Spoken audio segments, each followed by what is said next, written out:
देखिए बेटा, next topic हम स्टार्ट करने वाले हैं यहाँ पे first law of thermodynamics. First law of thermodynamics.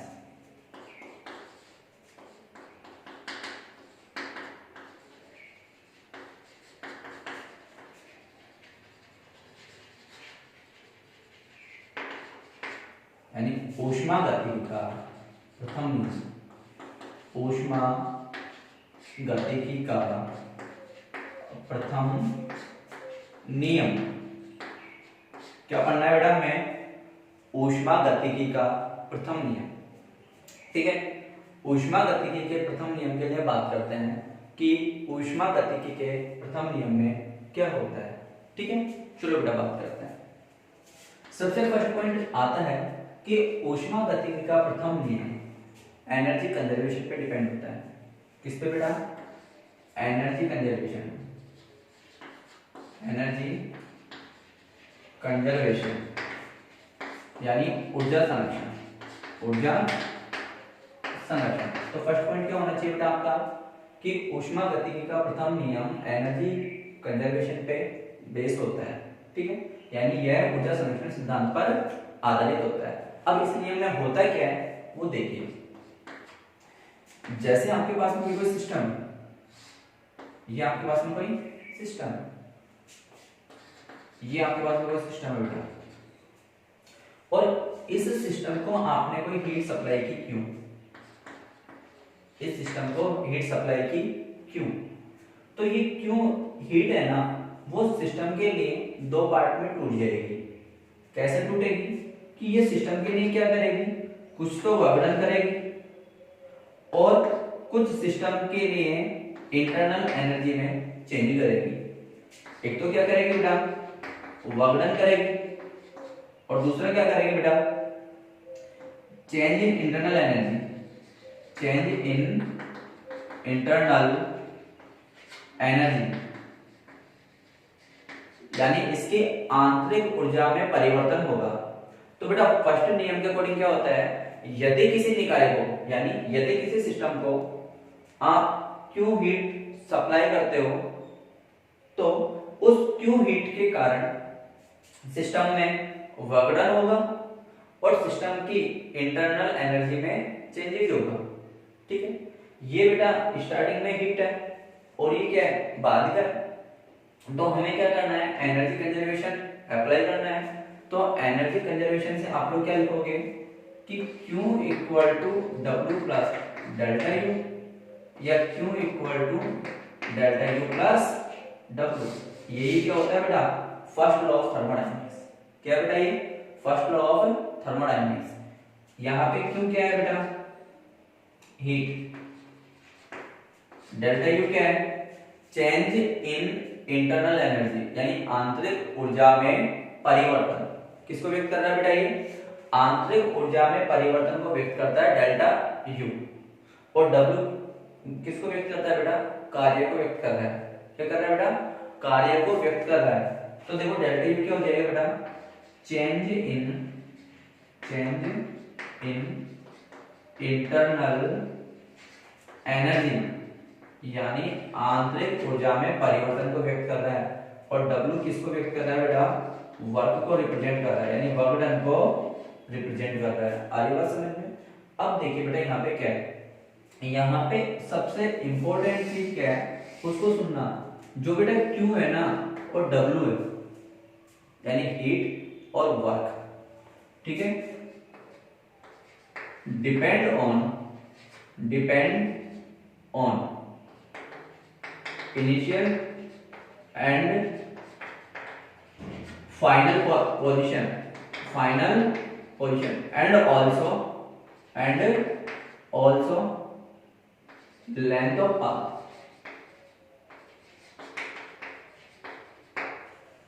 इसमें क्या होगा बेटा कि जो Q है और W है वो संपूर्ण रास्ते पे डिपेंड होते हैं, यानी आरंभिक स्थिति में भी डिपेंड होंगे, अंतिम स्थिति में भी डिपेंड होंगे और पूरे पथ की लंबाई पे भी डिपेंड होंगे। ठीक है, जबकि जो बेटा डेल्टा यू है ना, वो delta U depend only on initial and final position. क्या बेटा, delta U depend on initial and final position depend on initial and final position. जो आंतरिक ऊर्जा में परिवर्तन है, आंतरिक ऊर्जा में होने वाला परिवर्तन आरंभिक स्थिति व अंतिम स्थिति पे डिपेंड होता है, यह संपूर्ण पथ पर डिपेंड नहीं होता। आ रही है बेटा बात समझ में? तो ये होता है आपका फर्स्ट लॉ ऑफ थर्मोडायनेमिक्स। अब बेटा बात करते हैं कि important facts about first law of thermodynamics. क्या बेटा? Important facts about first law of thermodynamics. ठीक है, चलो देखते हैं। देखो बेटा,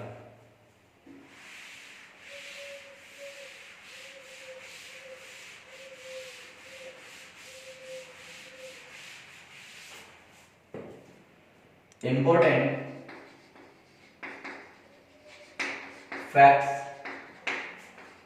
about first law of thermodynamics।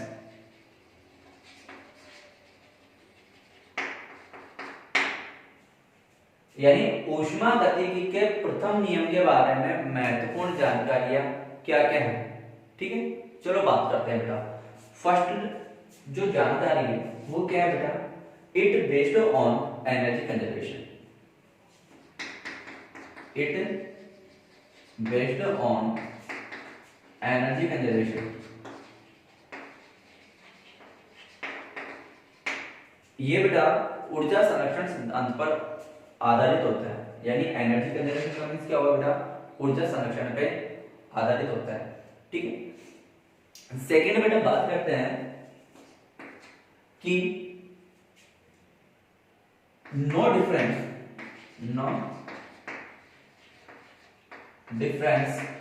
Between heat and work. ये रूल है ना, जो हीट और वर्क में कोई भी डिफरेंस नहीं बता पाता। यानी इसके अकॉर्डिंग तो हीट और वर्क दोनों सेम है। ठीक है, थर्ड पॉइंट देखिए बेटा कि हीट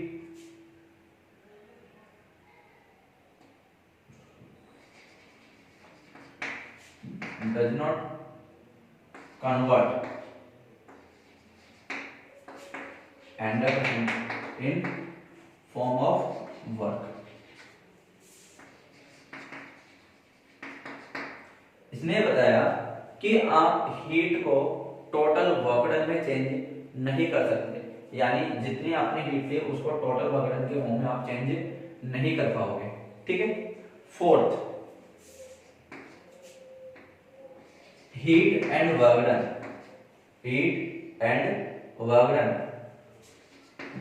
डिपेंड ऑन पाथ। जो हीट है और वर्क डन है वो संपूर्ण रास्ते पे डिपेंड होते हैं, जबकि change in internal energy does not depend on length of path.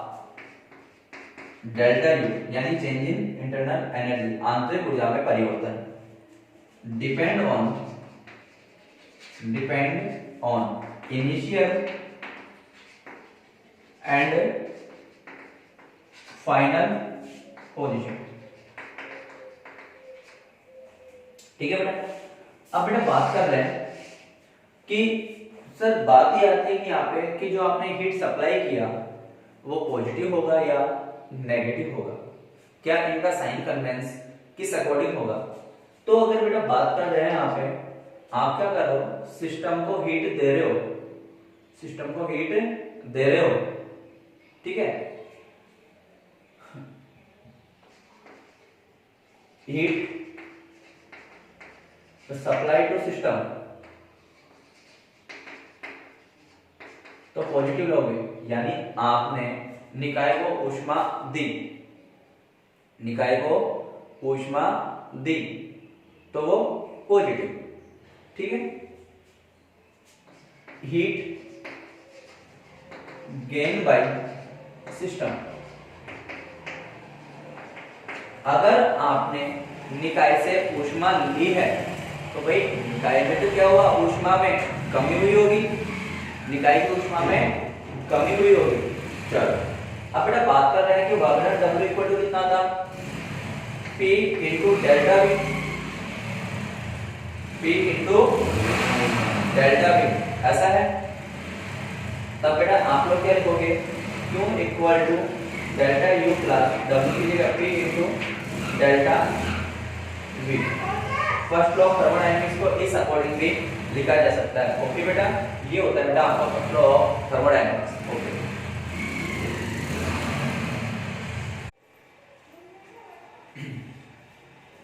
Good morning students, आज हम ये टॉपिक स्टार्ट करने वाले हैं थर्मोडायनेमिकल सिस्टम या thermodynamical process.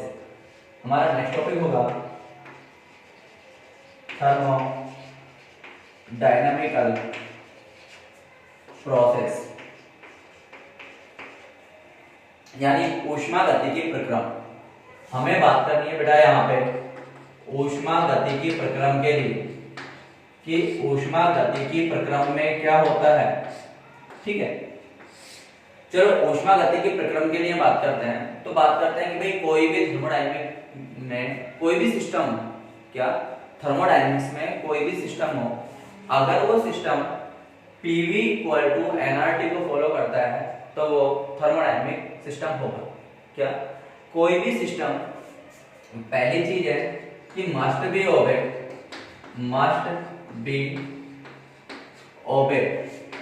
PV equal to nRT। अगर कोई भी सिस्टम थर्मोडायनेमिक सिस्टम होगा तो वो PV इक्वल टू nRT को फॉलो करेगा।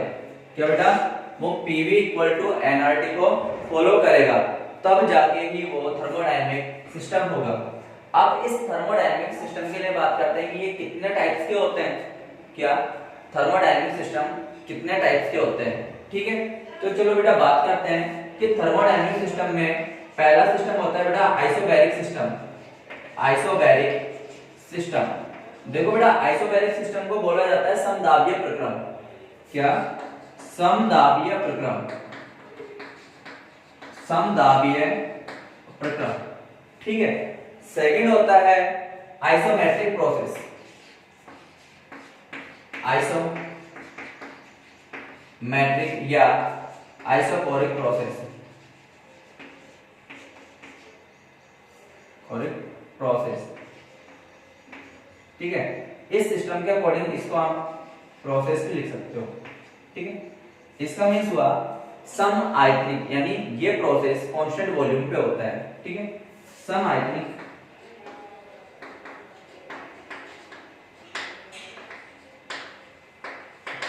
प्रक्रम। थर्ड वाला होता है बेटा isothermal process. Isothermal process, isothermal process. ठीक है, समतापीय प्रक्रम, समतापीय प्रक्रम यानी बेटा ऐसा कोई भी सिस्टम जो कांस्टेंट टेम्परेचर पे होता हो। क्या ऐसा कोई भी सिस्टम जो कांस्टेंट टेम्परेचर पे होता हो उसको क्या बोल दोगे बेटा, समतापीय प्रक्रम। और फोर्थ वाला होता है बेटा एडियाबैटिक प्रोसेस। एडियाबैटिक प्रोसेस ये होता है बेटा रुद्धोष्ण प्रक्रम। रुद्धोष्ण प्रक्रम। ठीक है, ये आपके पास में 4 टाइप्स के होंगे प्रक्रम। अब इन 4 टाइप्स के प्रक्रम में आपको क्या क्या देखना है कि कौन से वाले प्रक्रम में क्या होता है या कौन से वाले सिस्टम में क्या होगा। फर्स्ट वाले के लिए बात करते हैं आइसोबैरिक सिस्टम। ठीक है, इसमें क्या होगा बेटा कि वेरिएबल है आपके पास में, वेरिएबल आपके पास में होते हैं बेटा P, V, T और N। ये सभी क्या होंगे बेटा टाइम के रेस्पेक्ट में चेंज होते रहते हैं। क्या होते हैं, किसी भी सिस्टम के लिए टाइम के रेस्पेक्ट में चेंज होते रहते हैं। यदि किसी सिस्टम में P कांस्टेंट है, अगर P कांस्टेंट होगा यानी अगर कोई भी सिस्टम नियत दाब पर है तो समदाबीय प्रक्रम होगा। क्या कोई भी सिस्टम यदि कांस्टेंट पी पे है यानी नियत दाब पर लागू हो रहा है तो समदाबीय प्रक्रम होगा। नेक्स्ट आता है आइसोमेट्रिक प्रोसेस। आइसोमेट्रिक प्रोसेस को क्या बोला जाता है बेटा? सम आयतनिक प्रक्रम, यानी इसके लिए v कांस्टेंट होगा यानी वॉल्यूम का वैल्यू नियत होगा। अगर बेटा वॉल्यूम का वैल्यू नियत होगा तो जितने भी फंक्शन होंगे इसमें या जितने भी चेंजेज होंगे वो सारे के सारे चेंजेज एक नियत आयतन पर होने वाले हैं। ठीक है। थर्ड आता है आइसोथर्मल प्रोसेस। आइसोथर्मल प्रोसेस में क्या होता है कि इन वेरिएबल्स में जितने भी चेंजेस होंगे वो नियत तापमान पे होंगे। किस पे होंगे बेटा? नियत तापमान पे चेंजेस होंगे। ठीक है। अगर किसी भी सिस्टम के लिए तापमान को कांस्टेंट रख दिया जाए या टेम्परेचर को कांस्टेंट रख दिया जाए तो वो सिस्टम क्या होगा बेटा? आइसोथर्मल सिस्टम होगा। ओके। अब बेटा बात की जाती है कि एडियाबैटिक प्रोसेस, कि एडियाबैटिक प्रोसेस में होता क्या है? देखो बेटा, एडियाबैटिक प्रोसेस में क्या होगा कि P, V और T तीनों चेंज हो सकते हैं। क्या? कि ऐसा सिस्टम जिसमें P, V और T तीनों चेंज हो सकते हैं उसको बोला जाता है बेटा एडियाबैटिक प्रोसेस। और एडियाबैटिक प्रोसेस सडनली होते हैं। तो होते हैं बेटा सडनली होते हैं यानी अचानक से होते हैं। और अचानक से होने वाले जितने भी प्रोसेस हैं वो सारे के सारे एडियाबैटिक प्रोसेस में आते हैं। यानी एडियाबैटिक प्रोसेस में क्या होगा बेटा? P, V और T तीनों में से कोई भी क्वांटिटी चेंज हो सकती है। यानी ये तीनों वेरिएबल होंगे। क्या होंगे बेटा? वेरिएबल होंगे यानी ये चर राशि के रूप में होंगे। यानी ये तीनों के तीनों परिवर्तनशील होते हैं। तो ये होते हैं बेटा आपके पास है ऊष्मागतिकी प्रक्रम। क्या होते हैं बेटा? ऊष्मागतिकी प्रक्रम। ठीक है बेटा, सॉरी मैं ये लिखना भूल गया था। ये होगा बेटा ऊष्मागतिकी प्रक्रम। ठीक है। ये सारी चीजें आती हैं ऊष्मागतिकी प्रक्रम में। अब हमें एक एक टॉपिक के लिए बात करनी है कि कौन से प्रक्रम में सर क्या होगा और कौन से प्रक्रम के बारे में हमें जानकारी किस प्रकार से देखनी है। चलो बात करते हैं बेटा। पहला वाला सिस्टम हमारे पास में कौन सा है बेटा? आइसोबैरिक प्रोसेस है। आइसोबैरिक प्रोसेस के लिए बात करते हैं। ठीक है, चलो देखो।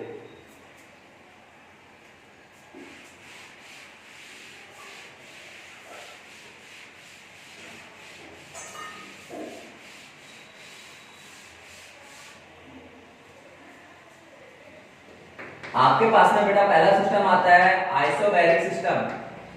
आइसोबैरिक सिस्टम या आइसोबैरिक प्रोसेस। आइसोबैरिक प्रोसेस को बोला जाता है बेटा समदाबीय प्रक्रम। ठीक है। अब इसके लिए बेटा बात कर रहे हैं। ठीक है। तो देखो इसमें क्या होगा कि कोई भी थर्मोडायनेमिकल सिस्टम है, अगर वो थर्मोडायनेमिकल सिस्टम कांस्टेंट प्रेशर पे होता है। किस पे हो रहा है बेटा? कांस्टेंट प्रेशर पे। तो अगर कोई भी सिस्टम कांस्टेंट प्रेशर पे हो रहा है तो वो क्या होगा बेटा? आइसोबैरिक प्रोसेस होगा। ठीक है। तो क्या होगा बेटा? एक थर्मोडायनेमिकल प्रोसेस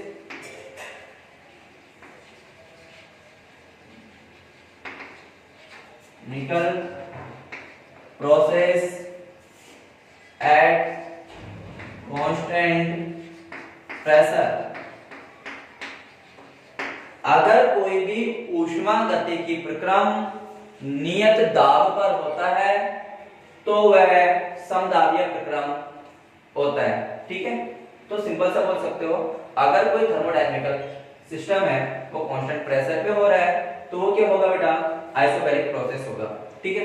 अब आइसोबैरिक प्रोसेस होगा तो बोलो आइसोबैरिक प्रोसेस में बोलो P कांस्टेंट होना चाहिए क्या? कि P का वैल्यू कांस्टेंट हुआ। अब देखिए बेटा कि किस लॉ में P कांस्टेंट होता है। बोलो कौन से लॉ में? चार्ल्स लॉ में। ठीक है। तो ये क्या करेगा? Must be obey Charles law. ये बेटा क्या करेगा? चार्ल्स लॉ को फॉलो करेगा। अगर ये चार्ल्स लॉ को फॉलो करता है तो बेटा चार्ल्स लॉ क्या था? बोलो चार्ल्स लॉ क्या था? याद करो, V directly proportional to T। तो यहाँ पे भी क्या होना चाहिए बेटा? V directly proportional to T होना चाहिए। चलो बात करते हैं आगे कि इसके लिए P कांस्टेंट है। ठीक है। तो इसके लिए PV डायग्राम कैसे बनना चाहिए? क्या बेटा, पीवी डायग्राम कैसे बनना चाहिए, ठीक है। तो देखो इसके लिए बात करते हैं बेटा पीवी कर्व, पीवी कर्व यानी इसका पीवी वक्र किस प्रकार से बनना चाहिए। तो बेटा इसका जो पीवी वक्र है ना वो कुछ इस प्रकार से बनना चाहिए, इधर P और इधर V, तो ये वक्र कुछ इस प्रकार से बनता है। आ रही है बात समझ में, आ रही है, बिल्कुल बात समझ में आएगी। अब बेटा बात करते हैं स्लोप ऑफ पीवी वक्र, यानी जो पीवी वक्र है उसका ढाल कितना होगा, क्या पीवी वक्र का ढाल कितना होगा, ठीक है। देखो बिल्कुल ध्यान से देखते चलो और एक एक पॉइंट को नोट भी करते चलो। स्लोप ऑफ पीवी कर्व, जो इसके लिए पीवी वक्र बनने वाला है उस पीवी वक्र का स्लोप कितना होगा या उसका ढाल कितना होगा, ठीक है। बेटा जो भी स्लोप निकालोगे वो स्लोप होता है बेटा dp अपॉन dv, या इसको आप approximate delta p upon delta v लिख सकते हो, ठीक है। तो आप लोगों को ये पता है कि डेल्टा p कितना हुआ बेटा 0, यानी जब ये सिस्टम कांस्टेंट प्रेशर पे होगा तो कांस्टेंट प्रेशर पे होने वाले चेंजेस कितना होगा, डेल्टा p 0 होगा। अगर डेल्टा p 0 होगा देन dp अपॉन dv कितना होना चाहिए बेटा, 0 होना चाहिए क्या, बिल्कुल, ठीक है। तो dp अपॉन dv कितना होता है इस सिस्टम के लिए, 0 होता है। आ रही बात समझ में, ठीक है। नेक्स्ट बेटा बात करते हैं कि इस सिस्टम के लिए बल्क मॉडुलस कितना होता है, क्या बल्क मॉडुलस, ठीक है। तो देखिए बेटा बल्क मॉडुलस कितना होगा, बेटा bulk modulus represent by beta और बल्क मॉडुलस होता है delta p upon delta v upon v। देखो बेटा डेल्टा p कितना आया, आइसोबैरिक के लिए डेल्टा p 0 होता है तो बेटा बीटा भी कितना होगा 0। तो आइसोबैरिक प्रोसेस के लिए बल्क मॉडुलस का वैल्यू 0 होता है।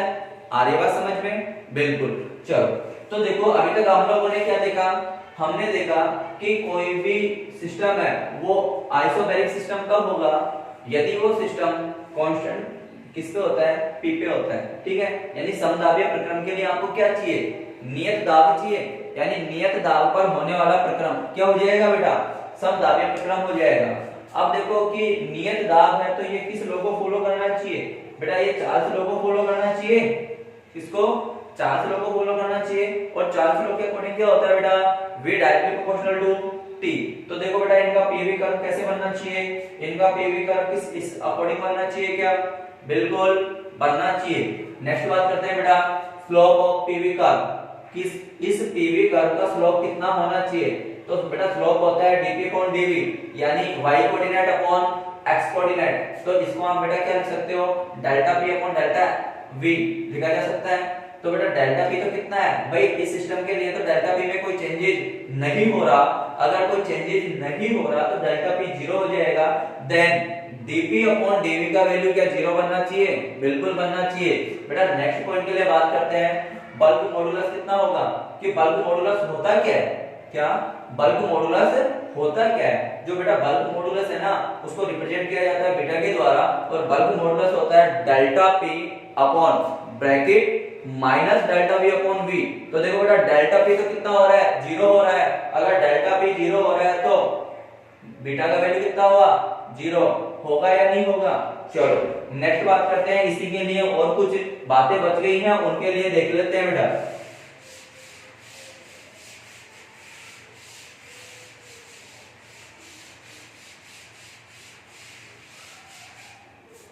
देखो बेटा बिल्कुल ध्यान से देखते चलना। इस सिस्टम के लिए अपन बात करते हैं कि सीपी का वैल्यू क्या होगा, molar specific heat at constant pressure, ठीक है। इसी के लिए बात कर रहे हैं, इसी में आता है बेटा ये मोलर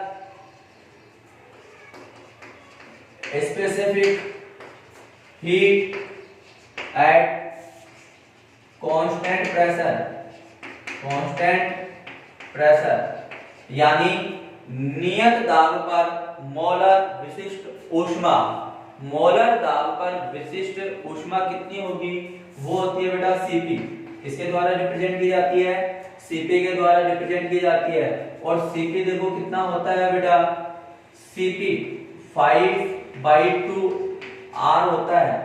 किसके लिए, मोनो एटॉमिक गैस के लिए। किसके लिए बेटा, मोनो एटॉमिक गैस के लिए, यानी एकल परमाणु गैस के लिए Cp कितना होगा, 5/2R यानी 5/2R। अगर अपन बात करना चाहे बेटा डाई एटॉमिक गैस के लिए, तो डाई एटॉमिक के केस में कितना होगा, 7/2R। कितना होना चाहिए बेटा, 7/2R।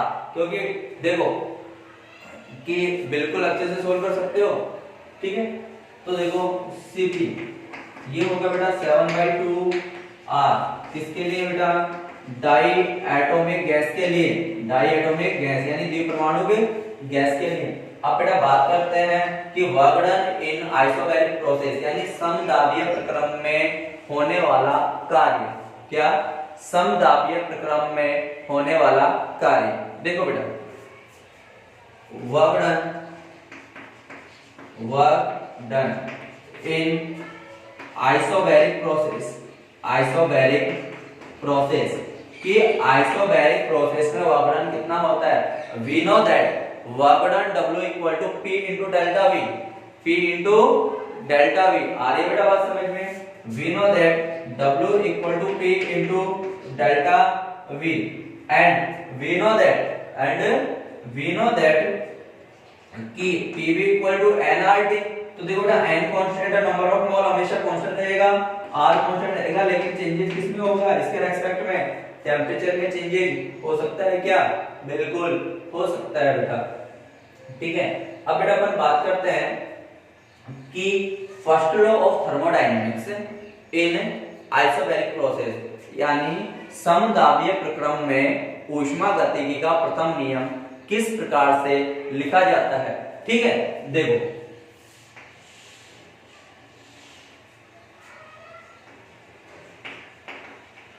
First law of thermodynamics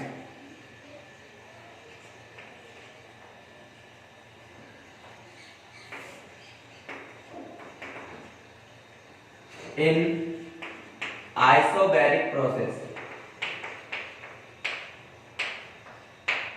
यानी समदाबीय प्रक्रम में ऊष्मागतिकी का प्रथम नियम किस प्रकार से लिखा जाएगा। We know that first law of thermodynamics is Q equal to delta U plus W। Okay, तो देखो बेटा कि Q equal to delta U plus W, Q equal to n Cp del T. Delta U ये होता है बेटा किस पे, कांस्टेंट प्रेशर पे, प्लस वर्क डन कितना आया बेटा आप लोगों के पास में, बोलो, या सॉरी n Cv डेल्टी होता है। और ये कितना हो जाएगा बेटा, बिल्कुल ध्यान से सुनना, कितना होगा, W n R डेल्टी। तो बेटा Q इक्वल टू कितना हो गया, कॉमन कितना आया, n डेल्टी Cv प्लस R। किसके अकॉर्डिंग, मेयर रिलेशन के अकॉर्डिंग। मेयर जो रिलेशन है वो क्या होता है बेटा, Cp minus Cv equal to R। तो बताओ इसका वैल्यू क्या Cp लिखा जा सकता है, बिल्कुल। तो बोलो Q इक्वल टू कितना हुआ, n Cp डेल्टी। ओके, ये क्या होता है बेटा, first law of thermodynamics in isobaric process. अब बेटा बात करते हैं एग्जांपल ऑफ आइसोबैरिक प्रोसेस। क्या, एग्जांपल ऑफ आइसोबैरिक प्रोसेस, ठीक है। देखो बेटा एग्जांपल में क्या है बेटा, melting and boiling of water at constant pressure. Melting and boiling of water at constant pressure.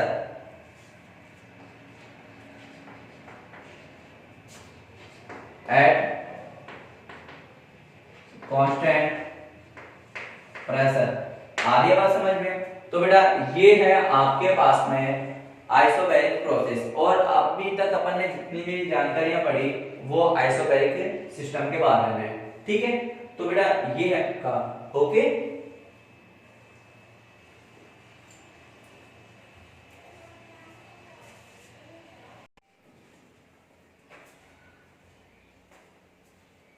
देखिए बेटा, नेक्स्ट टॉपिक हम स्टार्ट करने वाले हैं आइसोमेट्रिक प्रोसेस।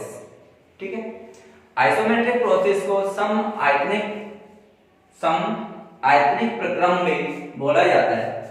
तो बिल्कुल ध्यान से देखते चलना बेटा, बात कर रहे हैं यहाँ पे हम लोग आइसोमेट्रिक या आइसोकोरिक प्रोसेस ये होता है बेटा आपका सम आयतनिक प्रक्रम।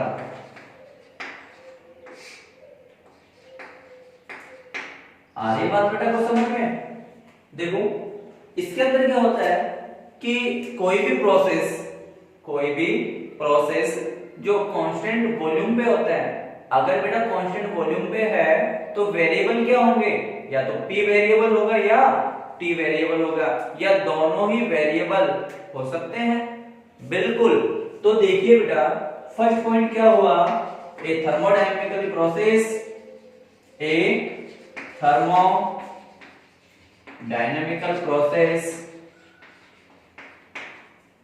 at constant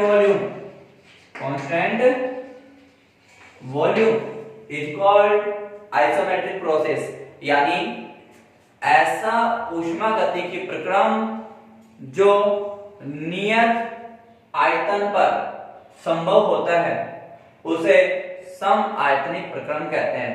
इसमें P और T चेंज हो सकता है, लेकिन V का वैल्यू सदैव नियत होगा। चलो बेटा, अगर V नियत है तो बताइए बेटा, V नियत कौन से रूल में होता है? गैलोसिक रूल के अकॉर्डिंग होता है। तो ये क्या करेगा बेटा, मस्ट बी ओबे गैलोसाक लॉ, यानी ये गैलोसिक लॉ को फॉलो कर रहा होगा। और बेटा गैलोसिक लॉ के अकॉर्डिंग क्या होता है बेटा, P directly proportional to T होता है क्या? बिल्कुल होता है। तो बेटा क्या होगा यहां से, P directly proportional to T। Okay, अब बात करते हैं बेटा PV curve of isometric process, यानी सम आयतनिक प्रक्रम में PV वक्र किस प्रकार से बनता है? PV curve in isometric process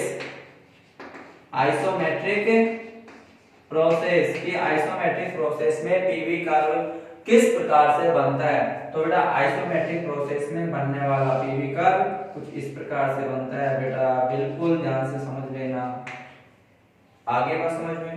अब सबसे इंपॉर्टेंट चीज बेटा ये आती है इसमें कि slope of PV curve in isometric process, सम आयतनिक प्रक्रम में PV वक्र का ढाल कितना होता है? ठीक है, तो देखो बेटा,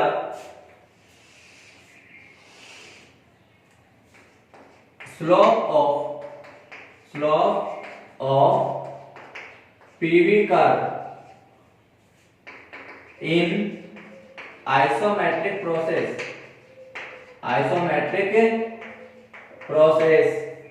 तो बेटा स्लोप होता क्या है? dp upon dv। स्लोप होता है बेटा dp अपॉन dv। तो बताओ, क्या आप इसको लगभग delta p upon delta v लिख सकते हो? अब देखो कि अगर ये कांस्टेंट वॉल्यूम पे है तो कांस्टेंट वॉल्यूम पे डेल्टा v टेंड्स टू 0 होना चाहिए, या डेल्टा v इक्वल टू 0 होना चाहिए। अगर बेटा डेल्टा v 0 होगा तो बोलो dp अपॉन dv कितना होना चाहिए? इनफाइनाइट होना चाहिए। क्या आई क्या कुछ बात समझ में? यानी आइसोमेट्रिक प्रोसेस के लिए dp अपॉन dv का वैल्यू कितना होता है बेटा? इनफाइनाइट होता है। अब बेटा बात करना चाह रहे हैं बल्क मॉडुलस। क्या? Bulk modulus for isometric process. ठीक है, तो देखिए बेटा नेक्स्ट पॉइंट है कि बल्क मॉडुलस गुणांक कितना होता है। ठीक है, बल्क मॉडुलस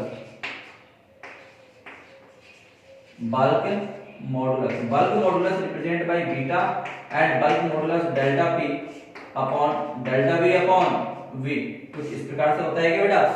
बिल्कुल। देखिए बेटा डेल्टा v इनफाइनाइट है, तो इनफाइनाइट से इसको डिवाइड करोगे तो कितना आना चाहिए बेटा? 0। यानी सम आयतनिक प्रक्रम के लिए बल्क मॉडुलस का वैल्यू 0 होता है। ठीक है, अब बात करते हैं बेटा molar specific heat at constant volume, क्योंकि भाई यहाँ पे वॉल्यूम का टर्म्स है तो जो हीट होगी वो भी वॉल्यूम के फॉर्म में होगी। ठीक है, तो देखिए बेटा नेक्स्ट पॉइंट के लिए बात करते हैं, इसमें होगा क्या।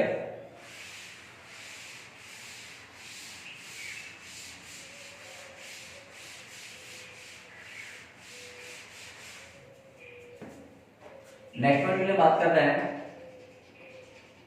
Molar specific heat at constant volume, यानी नियत आयतन पर मोलर विशिष्ट ऊष्मा। ठीक है, नियत आयतन पर ज्ञात की जाने वाली मोलर विशिष्ट ऊष्मा Cv के द्वारा रिप्रेजेंट की जाती है।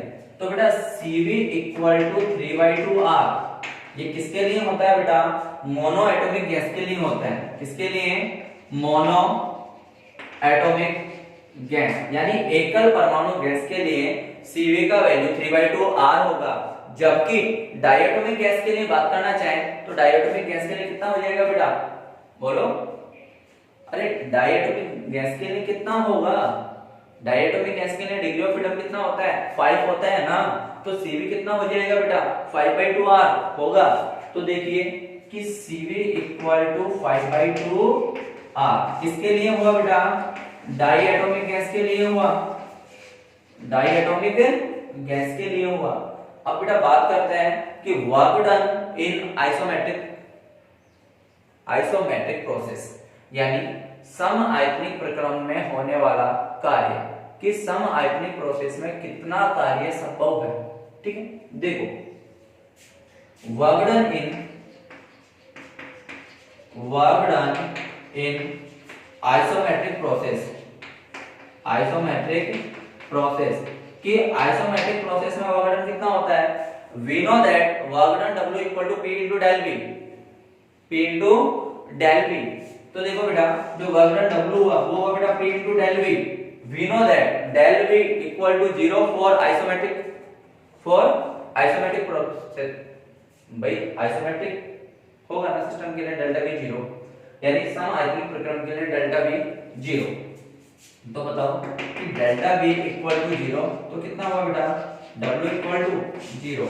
अब बेटा बात करते हैं कि फर्स्ट लॉ ऑफ थर्मोडायनेमिक्स, क्या first law of thermodynamics for isometric system या आइसोमेट्रिक प्रोसेस। बात की जा रही है बेटा यहाँ पे कि first law of thermodynamics, first law of thermodynamics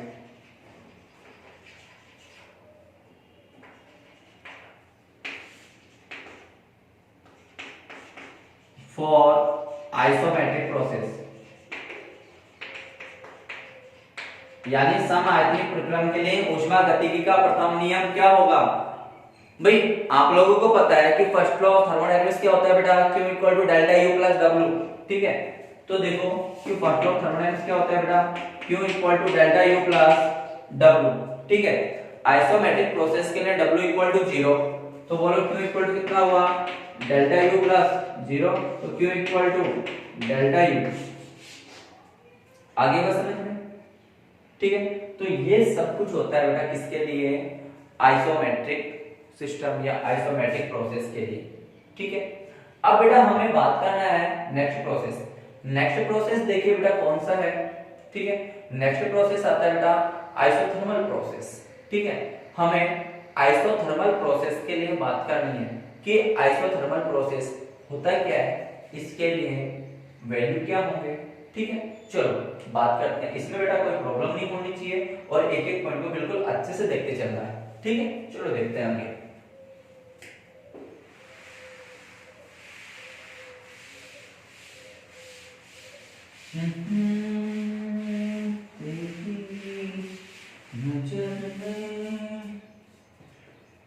देखो बेटा नेक्स्ट सिस्टम के लिए बात करते हैं।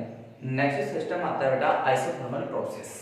ठीक है, कि आइसोथर्मल प्रोसेस में होता क्या है। नेक्स्ट सिस्टम है बेटा isothermal process.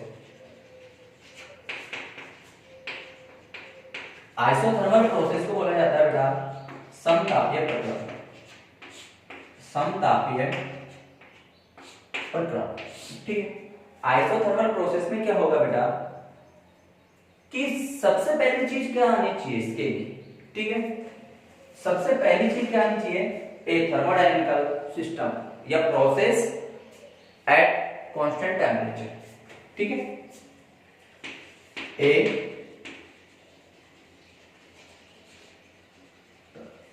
thermodynamical process at constant temperature, यानी कोई भी ऊष्मा गतिकी सिस्टम है, समझ लो ना, यह प्रोसेस है, वो प्रोसेस यदि कांस्टेंट टेम्परेचर पे होता है तो कांस्टेंट टेम्परेचर पे होने वाला प्रोसेस आइसोथर्मल प्रोसेस होता है, यानी समतापीय प्रक्रम होता है। तो बेटा अगर ये समतापीय प्रक्रम होगा तो डेल्टा टी टेंड्स टू 0 होना चाहिए या डेल्टा टी इक्वल टू 0 होना चाहिए, बिल्कुल होना चाहिए। लेकिन बेटा हमें इसके लिए क्या करना है, देखो कि डेल्टा टी अगर 0 होगा तो हमें इसमें कुछ इंपॉर्टेंट फैक्ट्स हैं वो जानने होते हैं। ये मेरे पास में सिस्टम है, ये कंटेनर, कंटेनर के अंदर गैस होगी तभी तो वो सिस्टम होगा। तो बेटा इस कंटेनर के लिए जो ये वाल्व है ना, कंटेनर की वाल्व है, वो कैसी होनी चाहिए बेटा, गुड कंडक्टर ऑफ हीट। कैसी होनी चाहिए, गुड कंडक्टर होनी चाहिए बेटा, ये गुड कंडक्टर। क्यों होनी चाहिए गुड कंडक्टर, क्योंकि सिस्टम और सराउंडिंग के बीच में टेम्परेचर एक्सचेंज हो सके। क्या बेटा, सिस्टम और सराउंडिंग के बीच में टेम्परेचर एक्सचेंज हो सके। फिर बेटा जो ये प्रोसेस होना चाहिए ना, वो मस्ट बी स्लो होना चाहिए, मस्ट बी स्लो। यानी कोई भी सिस्टम अगर आइसोथर्मल सिस्टम होगा तो भाई टेम्परेचर तो कांस्टेंट होगा, लेकिन वो स्लोली होगा, यानी धीमे धीमे होगा, सडनली नहीं होगा। अगर सडनली सिस्टम के लिए तो हम बात ही नहीं कर सकते। तो बेटा आइसोथर्मल प्रोसेस जितने भी होंगे वो बेटा स्लो प्रोसेस होंगे। आगे बात समझ में। अब देखिए बेटा कि आइसोथर्मल प्रोसेस के लिए टेम्परेचर कांस्टेंट कर रहे हो, तो देखिए बेटा कौन से रूल के अकॉर्डिंग टेम्परेचर कांस्टेंट होता है, बोलो। बॉयल्स लॉ के अकॉर्डिंग टेम्परेचर कांस्टेंट होता है, तो isothermal process must be obey Boyle's law, यानी समतापीय प्रक्रम बॉयल के नियम की पालना करता है। ठीक है, तो देखो बेटा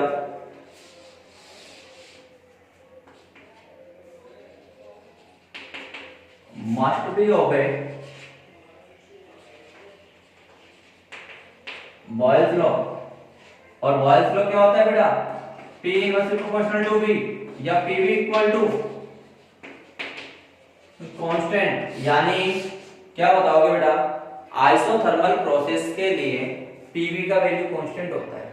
आगे बात समझ में, क्या आइसोथर्मल प्रोसेस के लिए PV का वैल्यू कांस्टेंट होता है। आगे बात समझ में। अब बेटा हमें बात क्या करनी है कि स्लोप, क्या करना है बेटा, slope of PV curve, slope of PV curve for isothermal process. ठीक है, तो बेटा देखते हैं कि इसके लिए अगर ये कर्व की लिए बात कर लेते हैं बेटा पहले यहीं पे, तो P और V का कर्व कैसे बनना चाहिए बेटा, इस अकॉर्डिंग बनना चाहिए। ऐसा न्यूमेरिकल मैंने आपको पहले भी बताया कि TG में, तो क्या होना चाहिए बेटा कि T1 is greater than T2 is greater than T3, इस प्रकार से होना चाहिए। अब बेटा बात की जा रही है क्या, slope of PV curve for isothermal process. बिल्कुल अच्छे से देखना बेटा, इंपॉर्टेंट फैक्ट्स है ये इसका। ठीक है, देखो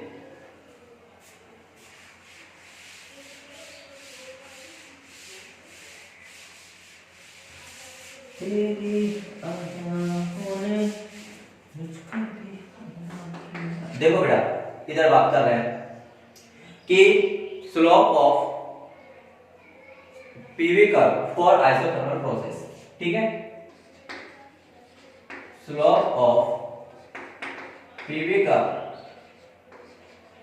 फॉर आइसोथर्मल प्रोसेस ठीक है। तो बेटा आइसोथर्मल प्रोसेस के लिए देखो आपको क्या फाइंड आउट करना है बेटा, एक्चुअली में स्लोप क्या होता है, dp अपॉन dv होता है। स्लोप क्या होता है बेटा, dp upon dv।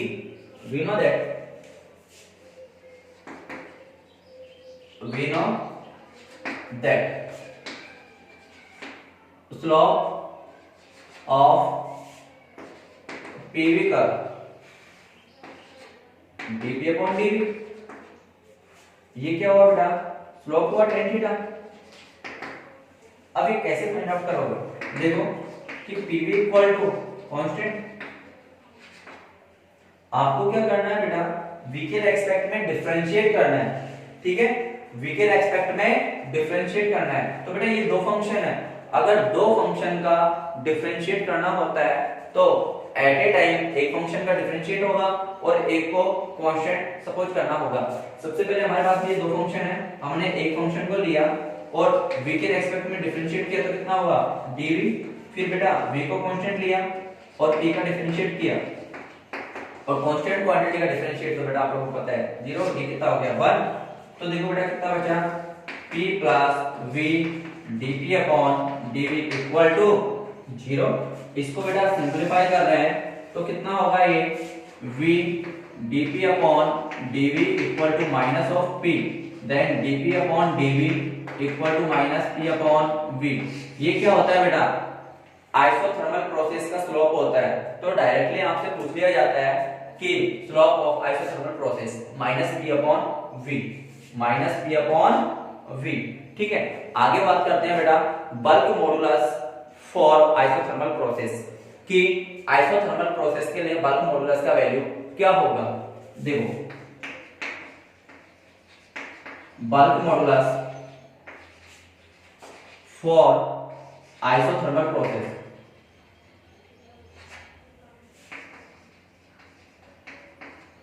we know that bulk modulus beta equal to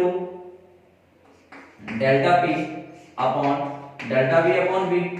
आ रही बात समझ में, आप इसको क्या लिख सकते हो बेटा, minus dp upon dv into v, ऐसा लिखा जा सकता है।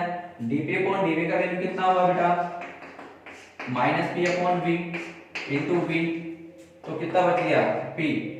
तो आइसोथर्मल प्रोसेस के लिए बल्क मॉडुलस किसके इक्वल होता है, T के इक्वल होता है। यानी समतापीय प्रक्रम के लिए बल्क मॉडुलस गुणांक ओनली वन दाब के समान होता है। आई क्या बेटा कुछ बात समझ में, बिल्कुल ठीक है।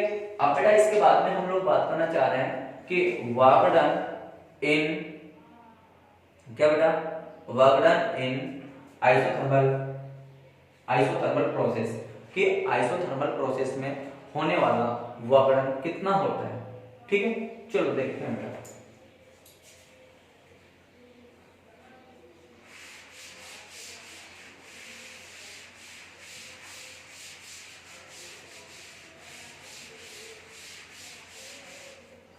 देखो बेटा बिल्कुल अच्छा पॉइंट है, ठीक है। वर्क डन इन आइसोथर्मल प्रोसेस, कि आइसोथर्मल प्रोसेस में होने वाला वर्क डन कितना होता है, क्या बेटा, कि आइसोथर्मल प्रोसेस में होने वाला वर्क डन कितना होता है, ठीक है। हमें इस सिस्टम के लिए वर्क डन का वैल्यू फाइंड आउट करना है, ठीक है। देखो बेटा आप लोगों को पता है कि W equal to integration VI to VI P dV। अरे भाई ऐसा होता है ना, बिल्कुल ऐसा ही होता है। We know that for ideal gas equation, कि भाई आइडियल गैस इक्वेशन से हम लोग क्या जानते हो, PV इक्वल टू nRT। देखो क्योंकि PV इक्वल टू nRT, आपको क्या करना है बेटा, P इक्वल टू, इसको इक्वेशन फर्स्ट मान लीजिए, ठीक है। कितना हो जाएगा बेटा, nRT upon V, put the value of P in equation first. क्या ये P का वैल्यू इक्वेशन फर्स्ट में सब्स्टिट्यूट किया जा सकता है, ठीक है। Put the value of P, put the value of P in equation first. अगर इक्वेशन फर्स्ट में वैल्यू सब्स्टिट्यूट करते हो तो कितना हो जाएगा, VI/VF कितना हुआ बेटा, nRT/V इंटू dV। देखो बेटा जो कांस्टेंट है उसको बाहर निकाल लो, nRT कांस्टेंट हुआ, इंटीग्रेशन VI/VF dV/V। अरे आप लोगों को मैंने समझाया था बेटा integration of dx/x log x होता है ना, तो अगर आप इसको सिंपलीफाई करते हो तो इसका देखो इंटीग्रेशन कितना बनने वाला है, यहां से ये हुआ बेटा W इक्वल टू nRT, ये हुआ बेटा इंटीग्रेशन ln यानी log के फॉर्म में कितना हुआ ln v, ये हुआ बेटा VF/VI। अगर आप इसको सिंपलीफाई करते हो तो W equal to nRT upper limit minus lower limit. बेटा जब भी लिमिट को सोल्व करना होता है तो कैसे सोल्व करते हैं, अपर लिमिट माइनस लोअर लिमिट से लिमिट को सोल्व किया जाता है। तो कितना हुआ बेटा ये ln VF minus ln VI, ठीक है। अब देखो log m minus log n, log m/n होता है, तो W equal to nRT ln VF/VI, ठीक है। ये क्या है बेटा, नेचुरल लॉग है। अगर आपको नेचुरल लॉग को डेसिमल लॉग में चेंज करना है तो आप लोग क्या लिखोगे कि W equal to 2.303 nRT log base 10 लिखोगे VF/VI। ये तो किसके टर्म्स में वर्गन हो गया, वॉल्यूम के टर्म्स में वर्गन हो गया। अगर मुझे वर्गन P के फॉर्म में लाना है तो मुझे क्या करना होगा बेटा, ठीक है भाई। आप लोगों को पता है कि PI/VI इक्वल टू PF/VF ऐसा होता है क्या, बॉयल्स लॉ के अकॉर्डिंग। तो देखो बेटा यहाँ पे क्या होगा कि PI/PF इक्वल टू VF/VI, तो इस VF/VI की जगह PI/PF सब्स्टिट्यूट हो सकता है। तो अगर बेटा प्रेशर के फॉर्म में वर्क डन फाइंड आउट करना हो कभी, क्या प्रेशर के फॉर्म में वर्क डन फाइंड आउट करना हो कभी, तो क्या लिखोगे work done 2.303 nRT log base E PI/PF ऐसा लिखा जा सकता है क्या, बिल्कुल बेटा ऐसा लिखा जा सकता है, ठीक है। अब बेटा बात करते हैं कि ये तो आपका क्या हो गया वर्क डन इन आइसोथर्मल प्रोसेस, और आइसोथर्मल प्रोसेस का वर्क डन इस अकॉर्डिंग फाइंड आउट किया जाता है, ठीक है। अब बात करते हैं क्या इंटरनल एनर्जी के लिए, ठीक है। Internal energy in isothermal process, देखो बेटा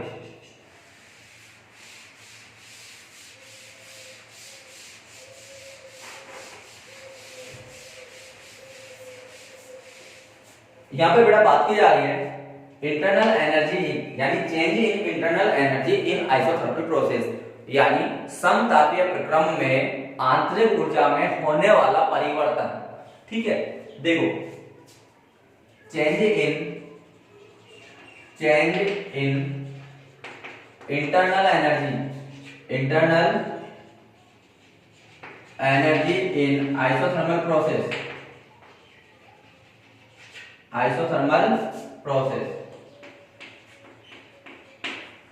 ठीक है। We know that delta U equal to NCV del T। आप लोगों को पता है कि बेटा del T इक्वल टू 0, अरे del T 0 होगा तो delta U इक्वल टू कितना होगा 0, यानी आइसोथर्मल प्रोसेस में इंटरनल एनर्जी में कोई भी चेंजेस नहीं होता है। यही तो बात बता रहा है बेटा ये delta U इक्वल टू 0। अब बेटा बात करते हैं first law of thermodynamics in isothermal process, ठीक है। देखिए बेटा first law of thermodynamics, first law of thermodynamics in isothermal process,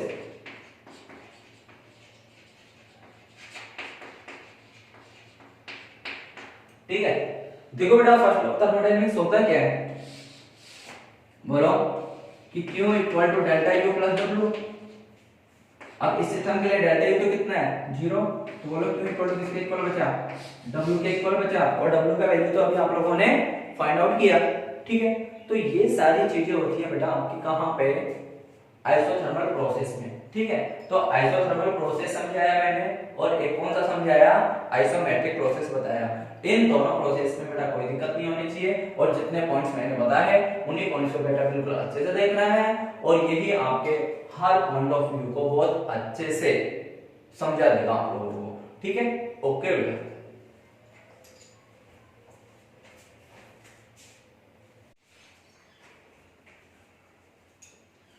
देखिए बेटा, अब हम नेक्स्ट टॉपिक स्टार्ट करने वाले हैं एडियाबेटिक प्रोसेस।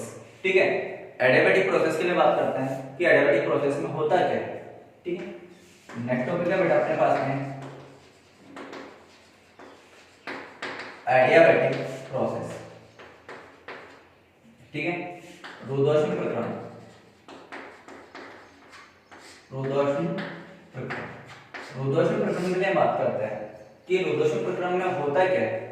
ठीक है, ऐसा कोई भी थर्मोडायनामिकल सिस्टम या थर्मोडायनामिकल, ठीक है, मतलब प्रोसेस, ठीक है, कि कोई भी प्रोसेस जिसमें P में भी चेंजेस पॉसिबल है, V में भी चेंजेस पॉसिबल है, और T में भी चेंजेस पॉसिबल है। ठीक है, तो देखिए बेटा, एक थर्मोडायनामिकल system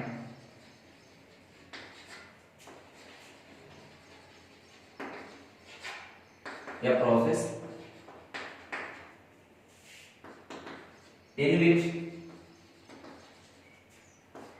P, V and T are variable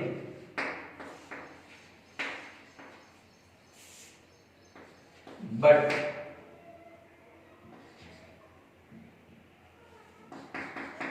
no exchange of heat, no exchange of heat between system and surrounding,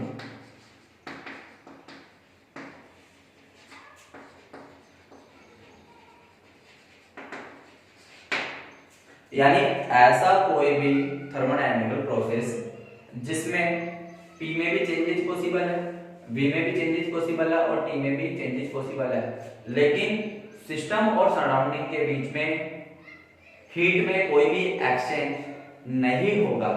अगर हीट में कोई भी एक्सचेंज नहीं होगा तो dq इक्वल टू 0, यानी इस प्रोसेस के लिए dq का वैल्यू 0 होगा। ठीक है, अब बेटा बात करते हैं कि adiabatic process must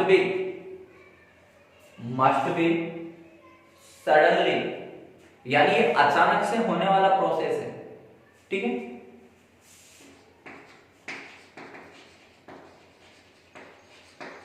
adiabatic process must B suddenly, कि जो एडियाबैटिक प्रोसेस होगा वो बेटा बहुत अचानक से होगा, जैसे टायर का फटना, बैलून का फटना, ये क्या बेटा अचानक से होने वाला प्रोसेस, और ये अचानक से होने वाले प्रोसेस ही एडियाबैटिक प्रोसेस में आते हैं। अब बेटा एडियाबैटिक प्रोसेस के लिए क्या मानना होता है, हमें क्या सपोज करना होता है, वो देखिए बेटा कि फर्स्ट चीज हमें सपोज करनी होती है कि for adiabatic process, for adiabatic process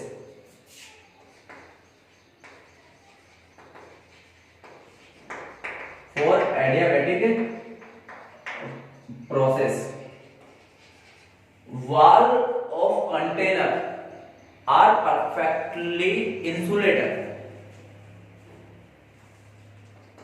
walls of container perfectly insulated,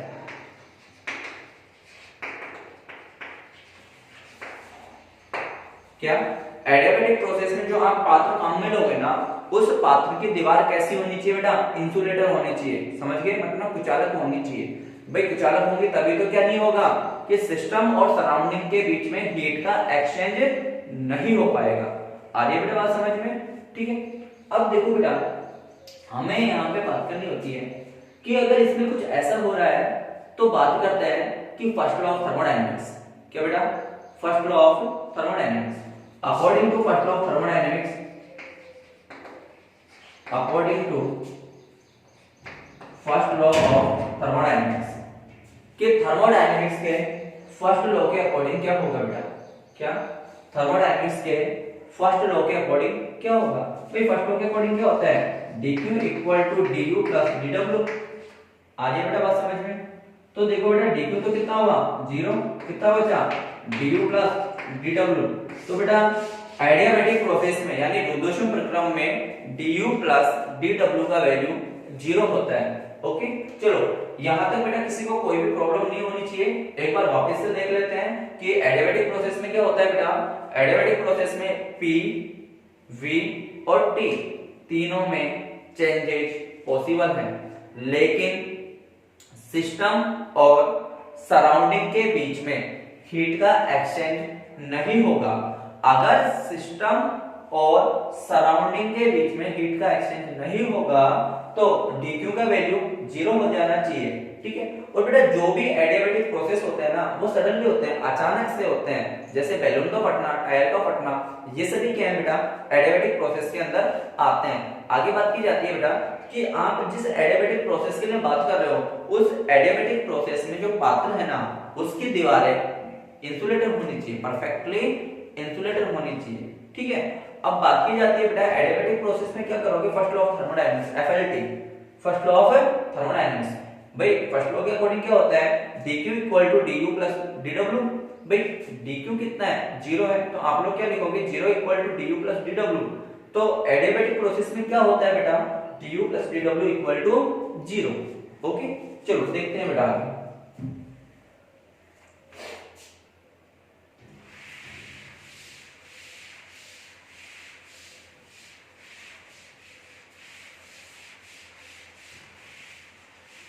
अब देखो बेटा बात करते हैं कि सबसे इंपॉर्टेंट पॉइंट है और डेरिवेशन भी है, और अच्छा डेरिवेशन है बेटा, बिल्कुल ध्यान से देखते चलना, ठीक है।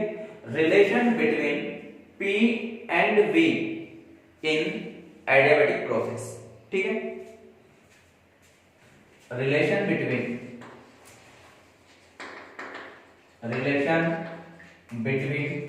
P and V in adiabatic process कि रुद्धोष्म प्रक्रम में P व V में क्या संबंध होगा, ठीक है।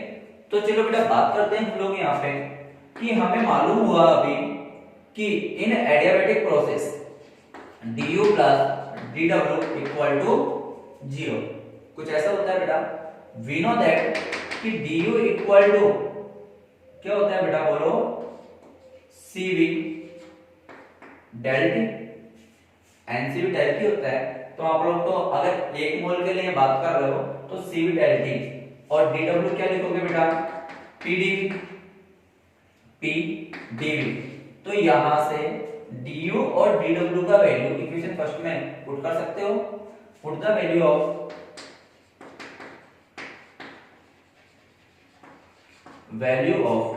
du and dw in equation first. अगर इक्वेशन फर्स्ट में वैल्यू सब्स्टिट्यूट कर रहे हो तो बेटा कितना बन जाएगा ये Cv dt plus pdv equal to 0। इस अकॉर्डिंग बनना चाहिए। ये हुआ आपके पास इक्वेशन सेकंड। अब बेटा आप लोग बात कर रहे हो ideal gas equation for 1 mole. 1 mole के लिए आइडियल गैस इक्वेशन कितना होगा बेटा pv equal to RT, pv equal to RT, ठीक है। देखिए बेटा ideal gas equation,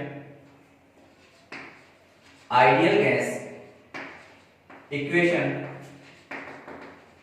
for 1 mole. अगर 1 मोल के लिए आइडियल गैस इक्वेशन की बात की जाए तो कितनी होती है बेटा pv इक्वल टू RT, ठीक है। pv इक्वल टू RT, लेकिन बेटा अपने पास में ये टर्म्स देखो किसका है dt का है, तो मुझे क्या करना होगा equation third differentiate with respect to t। अगर मुझे इक्वेशन थर्ड का t के रेस्पेक्ट में डिफरेंशिएट करना होगा तो अगर बेटा मैं t के रेस्पेक्ट में डिफरेंशिएट करता हूं तो कितना होगा बेटा ये p dv upon dt plus v dp upon dt equal to r। भाई t का t के रेस्पेक्ट में 1 हो गया। यहां से बेटा आप लोगों ने इसे सिंपलीफाई कर रहे हो तो बिल्कुल ध्यान से देखते चलना बेटा कितना हो जाएगा यहां से p dv plus v dp equal to R D T. तो बोलो डी टी इक्वल टू कितना हुआ बेटा, P DV plus V D P upon R. ठीक है, put the value of D T, इस डी टी का वैल्यू इक्वेशन सेकंड में सब्स्टिट्यूट करना है। ठीक है, put the value of D T, put the value of D T in equation second. इस इक्वेशन सेकंड में अगर आप dt का वैल्यू सब्स्टिट्यूट करते हो तो कितना बन रहा है बेटा, cv।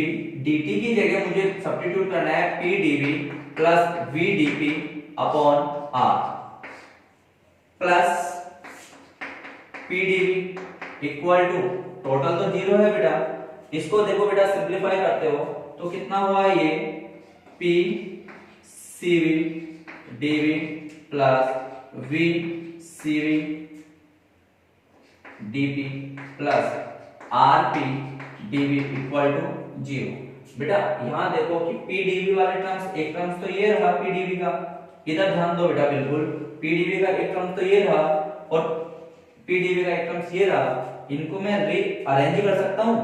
अगर मैं इन्हें रीअरेंज करके लिखूंगा तो देखो p dv दोनों से कॉमन आ गया, p dv दोनों से कॉमन आ गया, कितना बचा cv प्लस r प्लस यहां से कितना हुआ बेटा v cv dp equal to zero.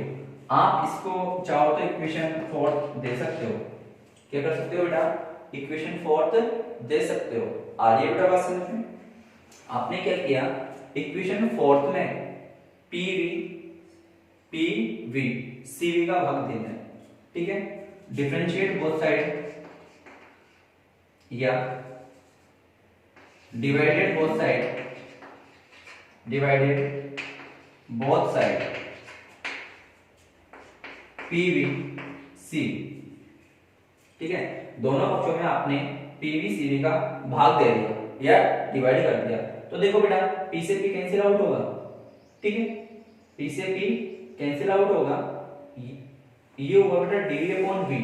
तो देखो कितना हुआ ये dv upon v cv plus r, cp होता है ना बेटा, cp upon cv plus v से v कट गया, cv से cv कट गया, dp upon p equal to zero. We know that cp upon cv equal to gamma. याद करो बेटा, क्या cp upon cv equal to gamma. आप लोगों को पता है कि gamma equal to cp upon cv। तो बेटा ये कितना हो जाएगा, बोलो, gamma dv upon v plus dp upon p। अब बेटा आप लोग मुझे बताइए कि स्मॉल पार्ट से लार्ज पार्ट लाना हो तो आपको इंटीग्रेशन करने की रिक्वायरमेंट होती है। बिल्कुल हाँ सर, हमें इंटीग्रेशन करने की रिक्वायरमेंट होती है। तो आप क्या इसका इंटीग्रेशन कर सकते हो? बिल्कुल कर सकते हो बेटा। ये कितना होगा गामा, इसका इंटीग्रेशन कितना होगा, लेन v। अरे integration of dx upon x log x होता है और log x को ln x भी लिखा जा सकता है। प्लस ये कितना होगा बेटा, ln p equal to zero. ये देखो कि log में अगर पावर ऊपर जाएगी तो कितना होगा, ln v की power gamma plus ln p equal to zero. log m plus log n, log m plus log n, log mn होता है बेटा। तो log mn कितना हुआ बेटा, अगर यहां से इंटीग्रेशन कर रहे हो तो बेटा सॉरी ये कांस्टेंट आ जाएगा इसका इंटीग्रेशन। ठीक है, यहां से कितना होगा बेटा, ln p v की power gamma equal to constant. अगर एक साइड का log हटाते हो तो दूसरी साइड में जाएगा तो वो किसके फॉर्म में बन जाएगा, e के फॉर्म में बन जाएगा, यानी एक्सपोनेंशियल के फॉर्म में बन जाएगा। तो बेटा ये कितना होगा, p v की power gamma equal to e की पावर c। अरे e की पावर c भी क्या होगा, कोई कांस्टेंट वैल्यू होगा, तो इसलिए लिखा जाता है बेटा p v की power gamma equal to constant. आ रही है बात समझ में? क्या एडियाबैटिक प्रोसेस के लिए p v की power gamma equal to constant होता है। और बेटा इसी को क्या बोला जाता है बेटा, पॉइजन रेशियो बोला जाता है। क्या बोला जाता है बेटा, पॉइजन रेशियो, पॉइजन रेशियो। आगे की बात समझ में? यानी एडियाबैटिक प्रोसेस के लिए p v की पावर गामा कांस्टेंट होता है और ये डेरिवेशन कुछ इस प्रकार से सॉल्व किया जाता है। ठीक है, आगे बेटा बात करते हैं कि अभी तो हमने आपको बताया था कि इसमें P भी चेंजेबल है, V भी चेंजेबल है और T भी चेंजेबल है। एट ए टाइम हमें दो क्वांटिटी को क्या करना है, चेंज करना है। फर्स्ट टाइम हमने क्या किया, P और V को चेंज किया। अब हम क्या देख सकते हैं बेटा, relation between P and T देखा जा सकता है। तो चलो बात करते हैं, ठीक है।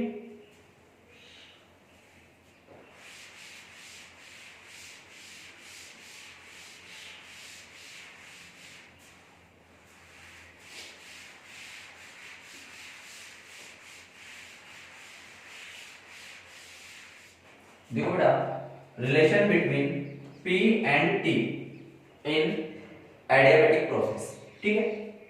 वी नो दैट बेटा, अभी आप लोगों ने सीखा ना कि P V की power gamma equal to constant, सीखा आप लोगों ने।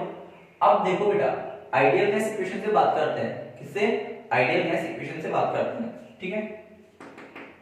आइडियल गैस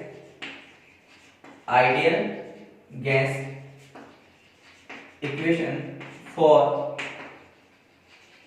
1 मोल, यानी 1 मोल के लिए आइडियल गैस इक्वेशन से बात कर रहे हैं। तो बेटा एक गैस यानी 1 मोल के लिए कितना हो गया, Pv इक्वल टू RT। आपको देखो P और T ये बता के, यानी आपको V का वैल्यू सब्स्टिट्यूट करना है। तो कितना हो जाएगा बेटा, V equal to RT upon P, ठीक है। क्या करोगे बेटा, put the value of V in equation first, put the value of V, यानी ये वाले V का वैल्यू अगर यहां सब्स्टिट्यूट कर दिया जाए तो ये ना टोटल टर्म्स P और T के फॉर्म में बन जाएंगे। V इन इक्वेशन फर्स्ट, अगर इक्वेशन फर्स्ट में आप वैल्यू सब्स्टिट्यूट करते हो तो बेटा इक्वेशन फर्स्ट में वैल्यू सब्स्टिट्यूट करने पे देखो ये कितना बनने वाला है, P। V की जगह बेटा कितना लिखोगे, RT अपॉन P की power gamma equal to constant, बेटा इसको सिंपलीफाई करो, P डॉट P की पावर ऑफ माइनस का गामा R की पावर गामा इंटू T की power gamma equal to constant. R भी क्या है, यहाँ पे यूनिवर्सल गैस कांस्टेंट है, जो तो कांस्टेंट ही होता है। तो बेटा यहां से ये देखो कितना बचा, कि P की पावर गामा P की power 1 minus gamma equal to constant. ये रिलेशन होता है बेटा। आइए कुछ बात समझ में, क्या relation between P and T in adiabatic process, कि एडियाबैटिक प्रोसेस में ये रिलेशन क्या होगा। तो क्या होगा बेटा, वी नो दैट, कैसे निकालना है आपको ये रिलेशन, कि भाई we know that P V की power gamma equal to constant मालूम है आप लोगों को। अब देखिए कि ideal gas equation for 1 mole, कि 1 मोल के लिए आइडियल गैस इक्वेशन क्या होगी, PV इक्वल टू RT। आपको बेटा क्या बता रखा है, आपको बता रखा है कि मतलब ना रिलेशन P और T के फॉर्म में लाना है। तो बेटा V का क्या काम, तो V को मुझे सब्स्टिट्यूट करना होगा। तो मैंने क्या किया बेटा, V equal to RT upon P, ये वैल्यू इक्वेशन फर्स्ट में सब्स्टिट्यूट किया। अगर ये वैल्यू इक्वेशन फर्स्ट में सब्स्टिट्यूट कर रहे हैं तो देन क्या होगा, ये टोटल प्रोसेस होके लास्ट में क्या बन गया, T की पावर गामा P की power 1 minus gamma equal to constant. अब बेटा बात करते हैं कि अगर मुझे रिलेशन निकालना होता V और T के बीच में, इसके बीच में बेटा V और T के बीच में, तो मुझे क्या करना होता, P को सब्स्टिट्यूट करना होता, ठीक है। देखिए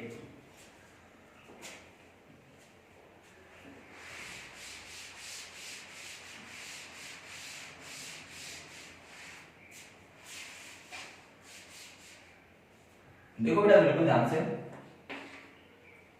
कि ये रिलेशन तो कुछ इस प्रकार से आपको फाइंड आउट करना है।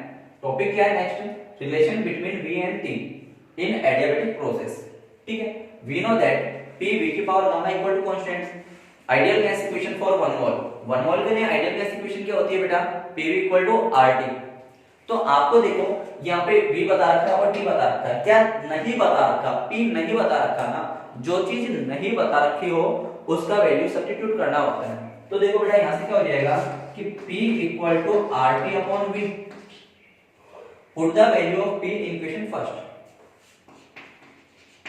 Put the value of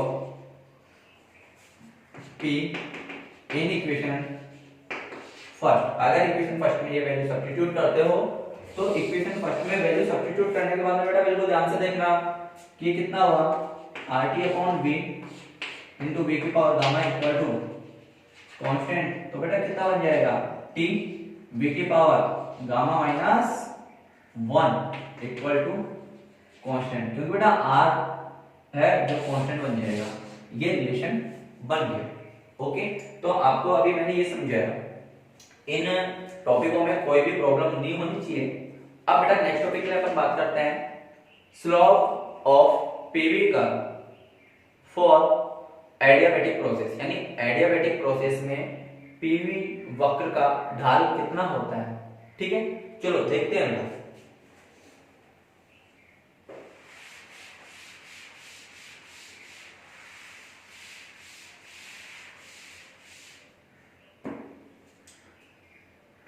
next topic के लिए बात करते हैं बेटा स्लोप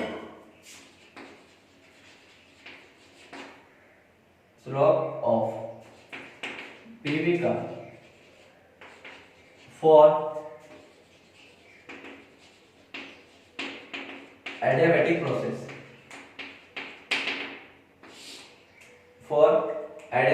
प्रोसेस, कि एडियाबैटिक प्रोसेस में आपको पीवी वक्र का स्लोप किस अकॉर्डिंग फाइंड आउट करना है। ठीक है, इस बारे में बात करनी है। भाई आप लोगों को पता है कि एडियाबैटिक सिस्टम के लिए क्या होता है बेटा, पी वी की power gamma equal to constant.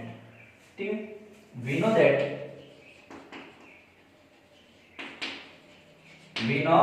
That भाई आप भी जानते हो और मैं भी जानता हूं, मैं तो जानते ही हूं ना। ठीक है, देखो पी वी की power gamma equal to constant. आपको क्या करना है बेटा, स्लोप एक्चुअली में होता है क्या है, dp अपॉन dv। तो आपने क्या किया, equation first differentiate with respect to v।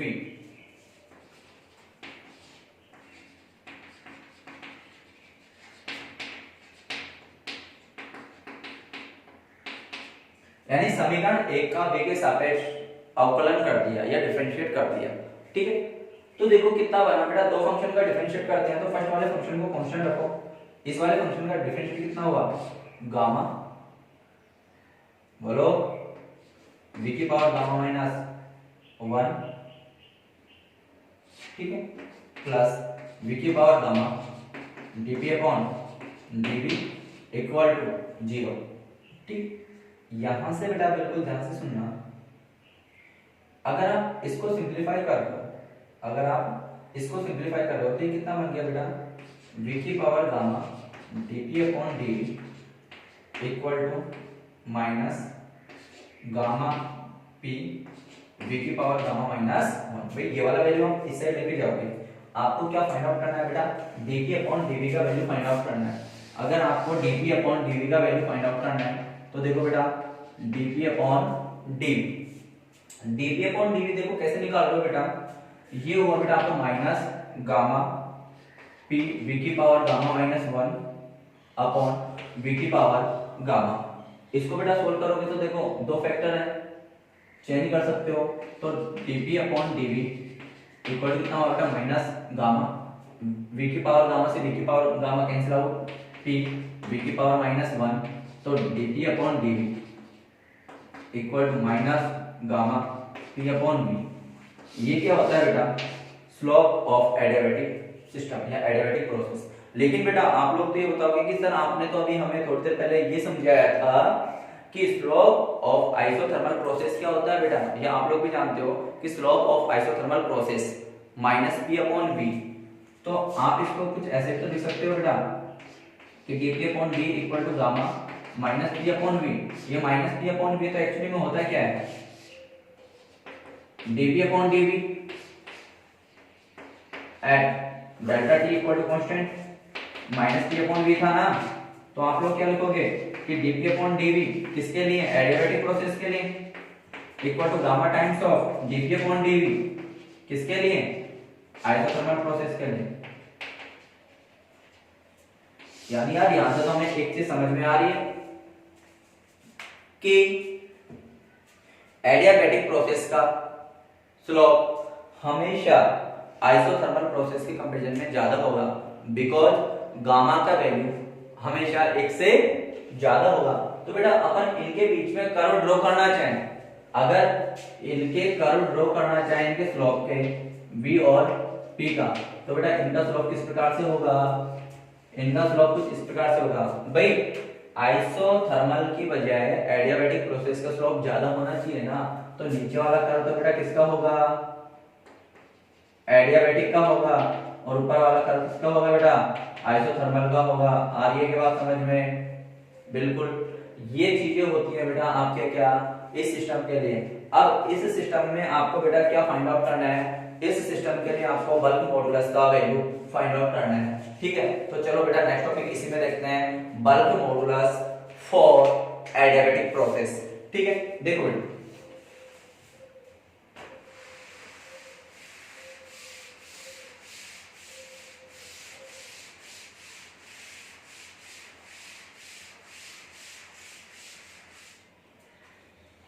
देखिए नेक्स्ट में बात करते हैं कि बल्क मॉडुलस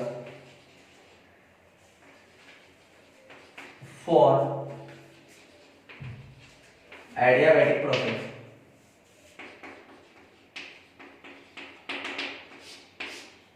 कि एडियाबैटिक प्रोसेस के लिए बल्क मॉडुलस का वैल्यू किस अकॉर्डिंग फाइंड आउट किया जाता है। We know that bulk modulus beta equal to delta p upon minus delta v upon v. We know that bulk modulus delta p upon delta v upon v, या आप लोग इसको लिखना चाहो तो कुछ ऐसे भी तो लिख सकते हो बेटा, minus dp upon dv into v, अलग लिखा जा सकता है। तो बेटा बल्क मॉडुलस इक्वल टू कितना होगा, ध्यान से सुनते चलना, माइनस ये वाला वैल्यू आप लोगों ने अभी देखो कितना निकाला, gamma times of minus p upon v into v, ये वाला वी से भी कैंसिल आउट हुआ, तो बीटा इक्वल टू कितना हुआ, गामा टाइम्स ऑफ पी।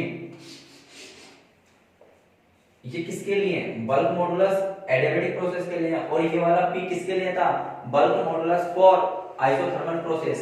तो यहाँ पे बेटा आप लोग क्या लिख सकते हो कि bulk modulus for adiabatic process is equal to gamma times of bulk modulus of isothermal process.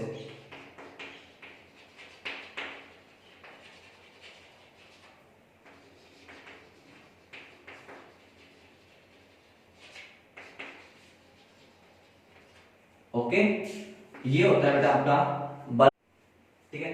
देखो बेटा आगे बात करते हैं कि वर्क डन इन एडियाबैटिक प्रोसेस,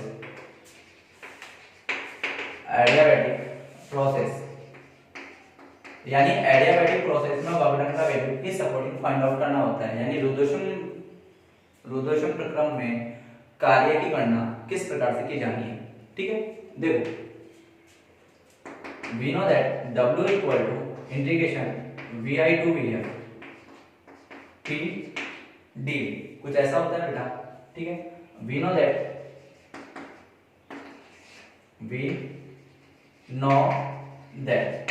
क्या पता है बेटा कि v की power gamma equal to constant, और कांस्टेंट को क्या मान लो बेटा, माना जा सकता है।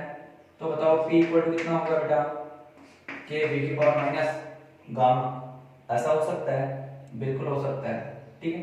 और देखिए बेटा अगर आप ये भी तो मान सकते हो कि p इनिशियल सिचुएशन में, v इनिशियल सिचुएशन में equal to p final situation में, v फाइनल सिचुएशन में इक्वल टू कांस्टेंट, ऐसा हो सकता है।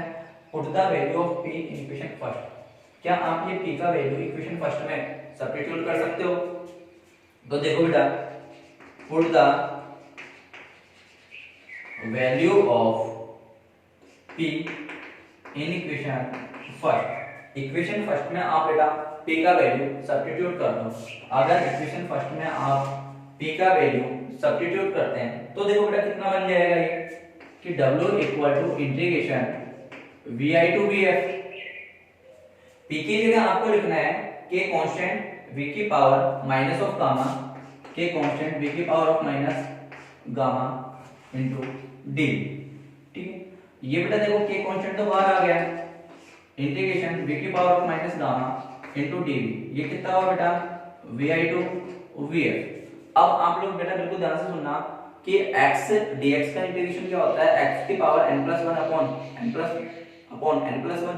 तो ये कितना हो जाना चाहिए कि इंटीग्रेशन करोगे तो v कितना होगा बेटा इसका minus gamma plus 1 upon minus gamma plus 1 Vf upon Vf। इसको बेटा सोल्व किया तो कितना हुआ कि V फाइनल 1 माइनस गामा और नीचे वाला तो 1 माइनस गामा बाहर आ जाएगा, कितना होगा V इनिशियल 1 माइनस गामा। इतना आ गया बेटा। अब आप लोग बेटा बिल्कुल ध्यान से सुनते चलना कि k कांस्टेंट को मैं अंदर वापस से लेके जा सकता हूं। अगर मैं k कांस्टेंट को वापस से अंदर लेके जाऊंगा तो बेटा बिल्कुल ध्यान से सुनो कि 1 अपॉन 1 माइनस गामा, यहां से देखो कि k की जगह फाइनल सिचुएशन में कितना लिखोगे, k की जगह आप फाइनल सिचुएशन में लिखोगे pf vf की पावर गामा vf की power 1 minus gamma minus v initial situation में k का वैल्यू कितना होगा pi vi की पावर गामा vi की power 1 minus gamma 1 minus gamma. इधर देखो बेटा इसको सोल्व करते हैं तो ये कितना होगा 1 अपॉन 1 माइनस गामा। ध्यान से सुनना, ये होगा बेटा pf vf minus pi vi।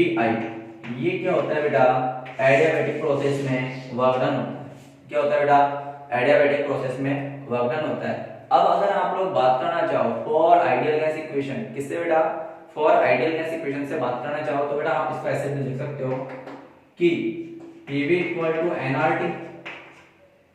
तो P इनिशियल सिचुएशन में कितना होगा बोलो PI VI कितना बन जाना चाहिए nRTI बन जाना चाहिए और PF VF कितना बन जाना चाहिए बेटा nRTF बन जाना चाहिए।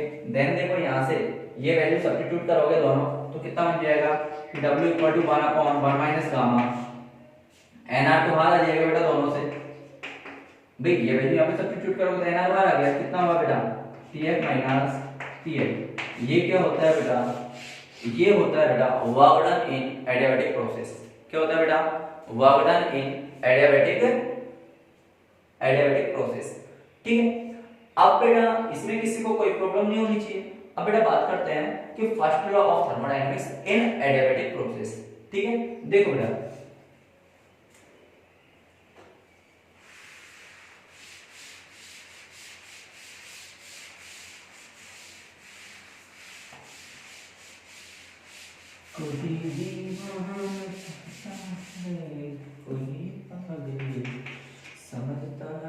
देखो बेटा इधर सुनो, अपन बात कर रहे हैं बेटा first law of thermodynamics in adiabatic process.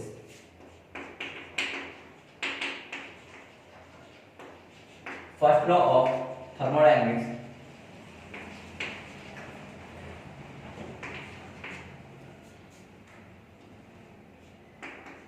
In adiabatic process.